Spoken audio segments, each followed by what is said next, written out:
Assalamu alaikum students. Today we will start course of calculus and analytic geometry. This is your course outline. इसमें सबसे पहले आपके पास complex numbers हैं, D मॉइवर्स theorems और इसकी एप्लीकेशंस हैं। तो ये मैथमेटिकल मेथड्स की बुक है, एसएम यूसुफ मोहम्मद अमीन की लिखी हुई, जिसमें हम फर्स्ट चैप्टर जहाँ से हम स्टडी करेंगे, जिसकी एक्सरसाइजेस वगैरह आप इधर से सॉल्व करेंगे। Today I will give you some introductory um, talks about complex numbers and its properties. उसके बाद ये आपके पास functions, graph, symmetrical properties, limit, continuity भी आप ने पढ़ी हुई होगी, डिफरेंशिएशन। और इसके लिए आपने जो सेकंड बुक लेनी है कैलकुलस की, वो भी एसएम यूसुफ की है। तो इन दोनों बुक्स को लेकर अपना कोर्स कवर करेंगे।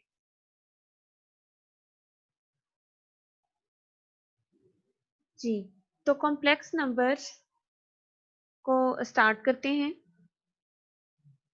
कॉम्प्लेक्स नंबर की फॉर्म होती है a प्लस आयोटा b, जिसमें a भी कोई रियल नंबर होता है और b भी कोई रियल नंबर ही होता है। इसका ओरिजिन इस तरह से है कि कुछ पॉलिनोमियल्स के रूट्स इस तरह से एग्जिस्ट करते थे कि उनमें स्क्वायर रूट ऑफ -1 इन्वॉल्व होता था। तो that was a different number from all the real numbers, मतलब कि स्क्वायर रूट ऑफ -1 आपके पास रियल लाइन में नहीं आता। लेकिन कुछ पॉलिनोमियल इक्वेशंस आपको सॉल्यूशन में वो रूट दे रही थी, जिसकी वजह से कॉम्प्लेक्स नंबर इंट्रोड्यूस हुआ और उसको अयोटा का नाम दिया गया। अयोटा को स्क्वायर रूट ऑफ -1 कहते हैं। तो इस तरह से जो नंबर्स इंट्रोड्यूस हुए उनको कॉम्प्लेक्स नंबर्स का नाम दिया गया और उनकी फॉर्म है जी z is equal to a plus iota b की। और a complex number is any number of the form z is equal to a plus iota b, where a and b are real numbers and iota is the imaginary unit. iota के बारे में आपने देख लिया कि ये क्या है और ये क्यों, इसका ओरिजिन कैसे है। और नेक्स्ट देखते हैं, टर्मिनोलॉजी है कुछ। a प्लस अयोटा भी लिख लें, a प्लस बी अयोटा लिख लें, ये दोनों इसके लिए यूज हो जाते हैं। The real number a in z is equals to a plus iota b is called real part of z. The real number b is called imaginary part of z. इसको imaginary part कहते हैं जो first वाला है a, और जो iota के साथ है इसको आप imaginary part कहते हैं। The real and imaginary parts of complex number z are abbreviated re of z and im of z. तो re of z जो रियल पार्ट है उसको डिनोट करते हैं आर ऑफ जेड से, और इमेजिनरी पार्ट को आई एम ऑफ जेड से डिनोट करते हैं। नेक्स्ट एग्जांपल है, if z is equal to 4 minus 9 iota, then it's real part क्या होगा, जिसमें आयोटा इन्वॉल्व नहीं है वो ही इसका रियल पार्ट है। तो इसका रियल पार्ट है जी 4, एंड आयोटा के साथ जो नंबर है वो है -9, तो इमेजिनरी पार्ट इसका हो जाएगा -9। लेकिन अगर हम कोई नंबर लेते हैं 6 आयोटा या इसी में से -9 आयोटा ले लेते हैं, तो ये इसको प्योर इमेजिनरी नंबर बोलेंगे, यानी इसमें रियल पार्ट नहीं आता। जिसमें सिर्फ रियल पार्ट आता है वो प्योर रियल होता है, और जिसमें सिर्फ इमेजिनरी आता है वो प्योर इमेजिनरी नंबर होता है। जी clear? Note, any real number a can be written as z is equals to a plus 0 iota. अब आप कोई भी अगर रियल नंबर ले लें तो जाहिर सी बात है, आप 0 से किसी भी नंबर को मल्टीप्लाई करें तो अगेन आपको 0 ही मिलता है। तो आप आयोटा को भी 0 से मल्टीप्लाई करें तो 0 आएगा, तो बाकी जो बचा वो रियल नंबर ही है। कोई भी अगर रियल नंबर है हम उसको कॉम्प्लेक्स नंबर भी कहेंगे, कि every real number is a complex number. But complex number का रियल होना जो है वो जिसमें अयोटा इन्वॉल्व होता है वो कभी भी रियल नहीं हो सकता, ठीक है। अयोटा इस सेंस में कि इसके साथ जीरो मल्टीप्लाई ना हो रहा हो, कोई और नंबर हो, तो फिर वो कॉम्प्लेक्स होता है। लेकिन हर रियल जो होता है वो कॉम्प्लेक्स होता है, लेकिन जो कॉम्प्लेक्स होता है उसके लिए रियल होना जरूरी नहीं है, जिसकी वजह से हम कहते हैं कि जो सेट ऑफ रियल नंबर्स है वो सेट ऑफ कॉम्प्लेक्स नंबर्स का subset.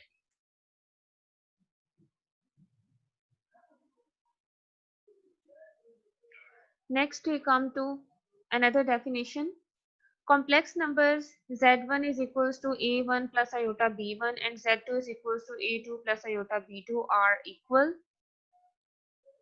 z1 is equal to z2 if, हाँ जी, तो दो हमारे पास कॉम्प्लेक्स नंबर्स हैं, z1 है और z2 है। इनको हम कहेंगे ये उस वक्त इक्वल होंगे अगर इसका फर्स्ट वाले का रियल पार्ट और सेकंड वाले का रियल पार्ट आपस में इक्वल हो, और फर्स्ट वाले का इमेजिनरी पार्ट और सेकंड वाले का इमेजिनरी पार्ट आपस में इक्वल हो, तो फिर हम कहते हैं कि ये दो कॉम्प्लेक्स नंबर्स इक्वल है। तो टर्म्स हमने डिस्कस की थी कि हम a1 को रियल पार्ट ऑफ z1 कहेंगे, a2 को रियल पार्ट ऑफ z2 कहेंगे, re of z1 and re of z2, यानी re of z1 re of z2 जब इक्वल होंगे तो ये इस तरह से इसको लिखा जाएगा। इसी तरह से जब b1 और b2 इक्वल होंगे तो imaginary part of z1 is equal to imaginary part of z, तो इस तरह से ये दोनों जब इक्वल आएंगे आपस में तो फिर हम कहेंगे कि z1 और z2 दोनों ही इक्वल कॉम्प्लेक्स नंबर्स हैं। नेक्स्ट कुछ अरिथमेटिक ऑपरेशंस हैं कि कॉम्प्लेक्स नंबर्स जैसे रियल नंबर्स में हम देखते हैं कि उनको ऐड किया जा सकता है, उनको सब्ट्रैक्ट किया जा सकता है, वो डिवाइड होते हैं, मल्टीप्लाई होते हैं। इसी तरह से कॉम्प्लेक्स नंबर्स में भी एडिशन, सब्ट्रैक्शन, मल्टीप्लिकेशन और डिवीजन इन्वॉल्व होती है। तो यहाँ पर एडिशन में आप देखें, अगर z1 को हम ले लेंगे, कोई a1 प्लस आयोटा b1 है और z2 बराबर है a2 प्लस आयोटा b2 के, तो एडिशन कैसे लिखी जाएगी? z1 plus z2 is equal to a1 plus iota b1 plus a2 plus iota b2 is equal to, अब एडिशन सिंपल ही होती है, इसमें हम करते ये हैं कि रियल पार्ट पहले वाले कॉम्प्लेक्स नंबर का और दूसरे वाले कॉम्प्लेक्स नंबर के रियल पार्ट को ऐड कर देते हैं, तो वो लिखा जाएगा a1 प्लस a2।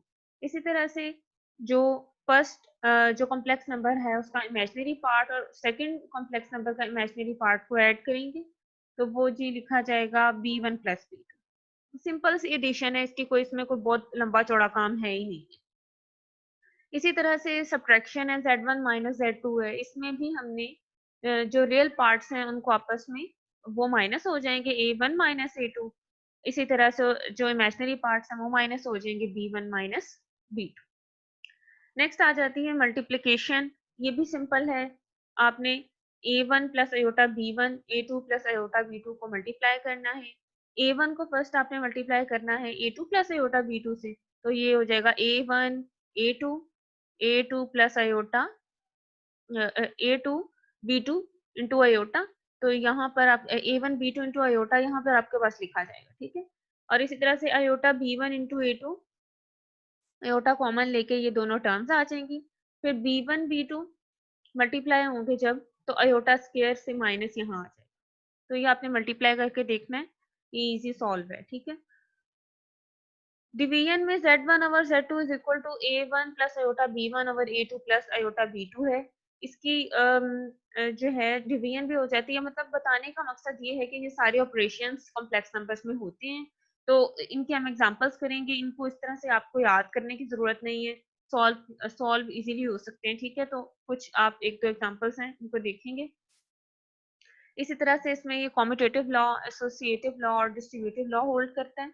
तो कॉम्यूटेटिव लॉज में क्या होता है कि विद रिस्पेक्ट टू एडिशन अगर आप बात करें तो अगर कोई से भी दो नंबर्स को हम ऐड करते हैं तो आप z1 को पहले रखें या z2 को पहले रखें, एडिशन पे कोई फर्क ना पड़े, तो अगर ये बराबर आ जाए तो हम कहते हैं कि इसने कॉम्यूटेटिव लॉ होल्ड कर दिया विद रिस्पेक्ट टू एडिशन।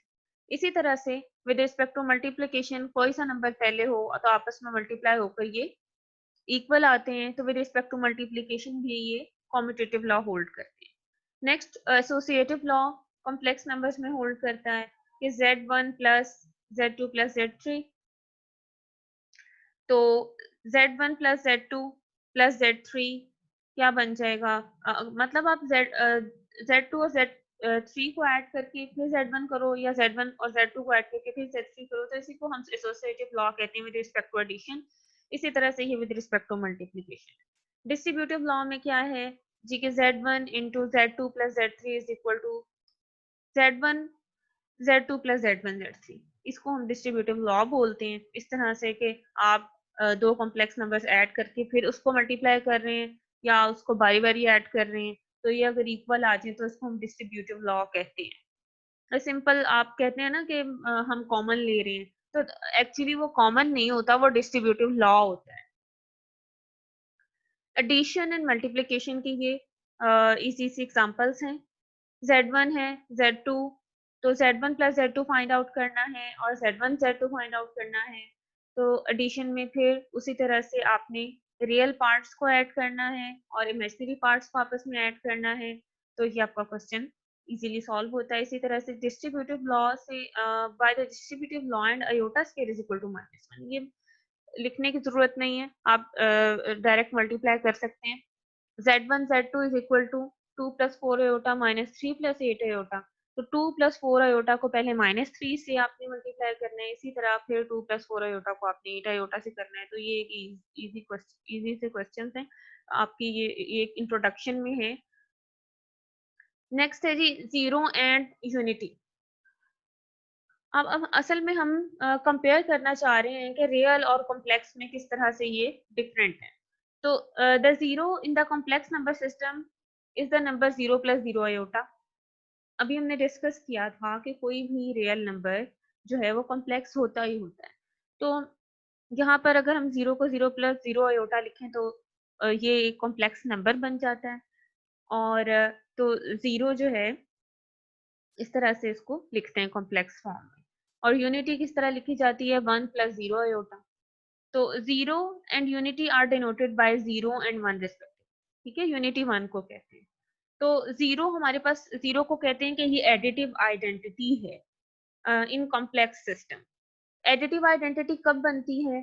कि जब हम किसी भी नंबर में उस एडिटिव आइडेंटिटी को जमा करें विद रिस्पेक्ट टू एडिशन, तो वो हमें वापस वही नंबर मिल जाए। फॉर एग्जांपल मैं कहूँ 3 प्लस 0 आपको 3 ही मिलता है, 5 प्लस 0 आपको 5 ही मिलता है। तो इसमें एडिटिव आइडेंटिटी क्या हुई? 0 हुई। ठीक है, तो कॉम्प्लेक्स में भी इसी तरह से आपके पास 0 एडिटिव आइडेंटिटी होती है और 1 मल्टीप्लिकेटिव आइडेंटिटी होती है। ठीक है, कि मल्टीप्लिकेटिव आइडेंटिटी में क्या होता है कि आप उस मल्टीप्लिकेटिव आइडेंटिटी को किसी भी नंबर से मल्टीप्लाई करो तो जवाब में वो नंबर आ जाए। जैसे 3 को 1 से करें तो 3 ही आएगा, फिर 3 को आप 5 को 1 से करें 5 ही, मतलब किसी भी नंबर को उस 1 से मल्टीप्लाई करोगे तो आपको वापसी में वही नंबर मिलेगा। इन सारी चीजों को ऐसे आपने याद नहीं करना, बस आपने माइंड में रखना है कि 0 को कैसे डिनोट करते हैं और 1 को कॉम्प्लेक्स नंबर में कैसे डिनोट करते हैं। और कॉम्प्लेक्स नंबर्स में 0 एडिटिव आइडेंटिटी है और 1 मल्टीप्लिकेटिव आइडेंटिटी है। नेक्स्ट है z conjugate. If z is equal to x plus iota y be a complex number, then conjugate of z is denoted by this and is defined as z conjugate is equal to x minus iota y। ठीक है, तो आपने conjugate में क्या करना होता है कि जो आपके पास ये जो इमेजिनरी पोर्शन होता है ना आयोटा वाई है जो सा, इसके साथ जो नंबर है इसके साथ जो साइन है वो आपने चेंज कर देना। जैसे प्लस है तो आप उसको माइनस कर देंगे और माइनस है तो आप उसको प्लस कर देंगे। और कॉन्जुगेट में कोई ऐसा काम नहीं है करने वाला। ठीक है, सिर्फ आपने साइन चेंज करना है।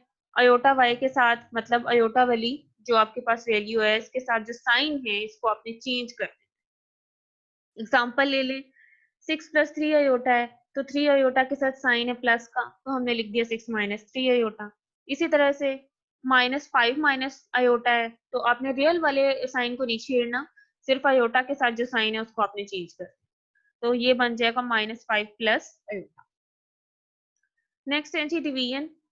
डिवीजन भी हम एग्जांपल से करेंगे। ये एज इट इज ये आपके समझने के लिए लिखा है, इसको अपनी याद नहीं करना कि अगर आपके पास डिवीजन करने के लिए दी जाती है दो कॉम्प्लेक्स नंबर्स को Z1 ओवर Z2, तो कैसे लिखते हैं कि हमारे पास जो डिनोमिनेटर में कॉम्प्लेक्स नंबर होता है उसका हम कॉन्जुगेट लेते हैं, कि हम अभी एग्जांपल करेंगे फिर आपको समझ आ जाएगा, फिर और उससे मल्टीप्लाई भी करते हैं और उससे डिवाइड भी करते हैं। तो ये तरीका होता है कॉम्प्लेक्स नंबर्स में डिवीजन करने का। अब आप देखें, आपको डिफरेंस फील हो रहा होगा रियल नंबर में किस तरह डिवीजन करते हैं और कॉम्प्लेक्स नंबर में कैसे करते हैं, ठीक है ना। Division, if z1 is equal to 2 minus 3 iota and z2 is equal to 4 plus 6 iota, find z1 over z2। ये सॉल्यूशन है कि हम मल्टीप्लाई करेंगे न्यूमरेटर और डिनोमिनेटर को by the conjugate. z2 conjugate is equal to 4 minus 6 iota of the denominator, z2 is equal to 4। ये आपने theory लिखने की कोई जरूरत नहीं है, बस मैथमेटिकल स्टेप्स करने हैं, ठीक है। कि अब z1 over z2 है तो 2 minus 3 iota, ये लाइंस आप ना लिखिए, लिखने की जरूरत नहीं है, आपने सिर्फ ये स्टेप्स माइंड में रखने हैं कि हमने इसमें क्या करना है। तो अब आपने नीचे देखना है z2 है, z2 की वैल्यू क्या है 4 plus 6 iota, तो करना क्या है, इसका ले लेना है कॉन्जुगेट। 4 प्लस 6 आयोटा बन जाएगा 4 माइनस 6 आयोटा, उससे मल्टीप्लाई भी कर दिया और उससे डिवाइड भी कर दिया, और ऊपर भी आपस में अब ये दोनों टर्म्स मल्टीप्लाई हो जाएंगे नीचे भी, तो वो a plus B into A minus B का आपने फॉर्मूला लगाना है, तो आपके पास ये डिवीजन होगी। तो ये एक सिंपल सी डिवीजन है। Addition, subtraction, multiplication, division complex numbers में क्या होती है, ठीक है। तो हमने ये देखा कि कॉम्प्लेक्स नंबर क्या है, कैसे इसका ओरिजिन हुआ, इसकी प्रॉपर्टीज क्या है, और इसमें जो simple addition, multiplication, subtraction, division है वो किस तरह से होती है, ठीक है। नेक्स्ट है जी इनवर्सेस। तो सिंपल हम जैसे बात करते हैं, अब हमने ये समझने के लिए है, इसको ऐसे आपने याद नहीं करना, ठीक है ना, ये आपकी बेसिक्स हैं जिसको लेके तो आप इजीली अपने नेक्स्ट क्वेश्चन सॉल्व कर सकेंगे। तो इनवर्सेस में आपने क्या बात माइंड में रखनी है कि जैसे हम कोई रियल नंबर लेते हैं तो हम कहते हैं उसका इनवर्स क्या होगा, एडिटिव इनवर्स। जैसे 3 है तो आप कहते हो उसका इनवर्स -3 होगा। तो कॉम्प्लेक्स नंबर्स में भी यही होता है कि अगर z है तो एडिटिव इनवर्स -z होगा। इसी तरह से अगर मल्टीप्लिकेटिव इनवर्स में भी उसी तरह होता है, ठीक है। जैसे 3 हो तो आप मल्टीप्लिकेटिव इनवर्स रियल एनालिसिस में या रियल में आपको रियल लाइन पे हो तो वो आप कह देते हो कि जी 1/3 है। तो इसके अंदर भी यही काम होता है, ठीक है। आपने उसको उल्टा देना है, रेसिप्रोकल लेना है, मल्टीप्लिकेटिव इनवर्स जब लेना है, ठीक है। एडिटिव में क्या करना है कि z है a प्लस एटा b, तो माइनस z क्या हो जाएगा, इसका एडिटिव इनवर्स, ठीक है। उसके बाद अगर z है आपके पास कोई इनवर्स कोई कॉम्प्लेक्स नंबर नॉन जीरो, तो 1/z उसका हो जाएगा रेसिप्रोकल, ठीक है। बस ये बात याद रखनी है, एडिटिव इनवर्स -z होगा z का, और मल्टीप्लिकेटिव इनवर्स z का 1/z होगा। ये थ्योरी नहीं याद करनी, बस आपने माइंड में रखना है एडिटिव इनवर्स क्या है और जो जी मल्टीप्लिकेटिव इनवर्स क्या है। तो ये रेसिप्रोकल है, या इसको आप कह लो यहाँ पे मल्टीप्लिकेटिव इनवर्स है। तो 2 माइनस 3 आयोटा, तो ये 1/z हो जाएगा ना अगर हम इसका रेसिप्रोकल लें।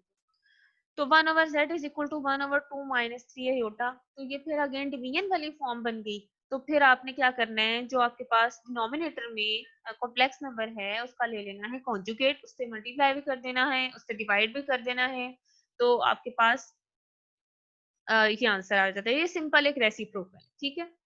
नेक्स्ट आ जाता है कॉम्प्लेक्स प्लेन, ठीक है। ये पहली वाली जो बातें थी आप पहले से जानते होंगे, वो आपको रिकॉल कराई हैं, ठीक है। तो अब हम देखते हैं कि जी कॉम्प्लेक्स प्लेन क्या है, ठीक है।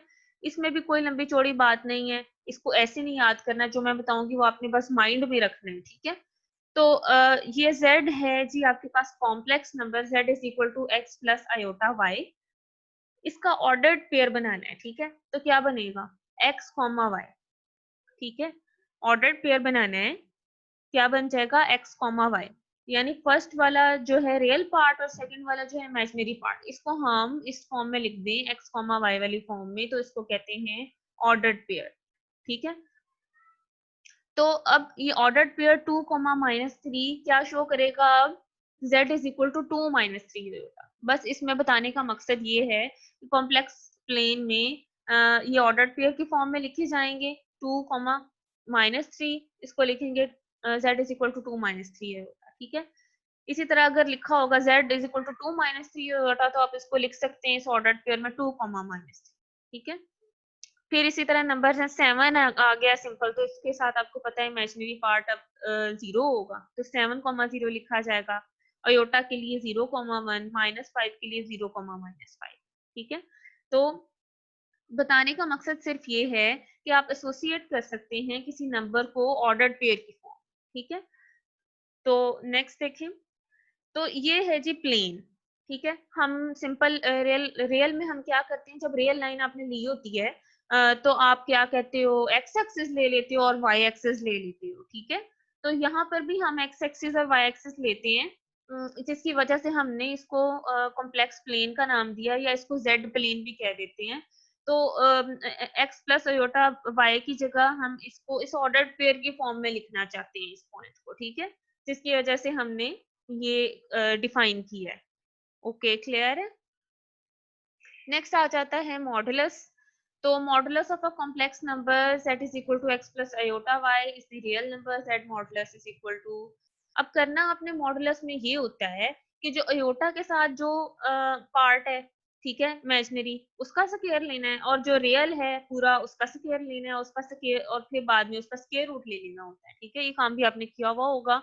इसको कहते हैं the modulus z modulus of a complex number z is also called the absolute value of z, ठीक है। इसको एब्सोल्यूट वैल्यू भी कह देते हैं और modulus of a complex number भी कह देते हैं। तो modulus of a complex number में if z is equal to 2 minus 3 iota है, देन फ्रॉम 1, तो बाय डेफिनेशन आपको क्या वो कह रहा है कि रियल पार्ट लो, तो रियल पार्ट यहाँ क्या है, 2 है, तो 2 का स्क्वायर क्या बन जाएगा, यहाँ ये आ गया, ठीक है। फिर प्लस, फिर उसने क्या कहा है, इमेजिनरी पार्ट का स्क्वायर लो, तो अयोटा के साथ क्या है, -3 का स्क्वायर हो जाएगा, that is equal to square root of 13, and is that is equal to -9 iota. तो ये भी आप इजीली सॉल्व कर लेंगे जी। Okay, thank you for listening.